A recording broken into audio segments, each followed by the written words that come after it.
Jɛnɛba mutardi epicelen do ka ban. Ale bɛ kɛ jenimanfɛnw ani yiramanfɛnw de la. A tɛ kɛ salati la ten dɛ. I yɛrɛ mana dafara i b'a ye kisɛkisɛnin b'a la. Epici kisɛninw de do. An b'an ka marinade binkɛnɛ k'an ka pɔli kɔnɔna na.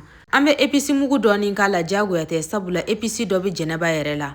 An bɛ tulu k'a la, i bɛ tuluko in kɛ k'a bɛn i yɛrɛ sago ma. An b'a don ɲɔgɔn na sisan kosɛbɛ. F'a ka tobi dɔɔni. I bɛ kɔgɔ k'a la ka kɔgɔko in bɛn i yɛrɛ sago ma. N'a tobira ɲɔgɔn na miniti 5 bɔɲango, an bɛ sɔrɔ ka na an ka jɛnɛba tasa k'o k'a la. An ka jɛnɛba mutardi épicé. Aw yɛrɛ ɲɛ tɛ kisɛkisɛnin na. O ye épici de ye o. I ye kisɛkisɛnin ye jɛnɛba mutardi fɛn o fɛn na, o tɛ kɛ salati la dɛ. O dabɔlen do jenimanfɛn ani yiramanfɛn de la. An ka jɛgɛ kolen jɛlen pasi an bɛna kɛ k'an ka jɛgɛ mariner. I b'a kɛ i ka jɛgɛ wo fan 14 bɛɛ lajɛlen na. Bita ne bɛna n ka jɛgɛ don furu de kɔnɔna na.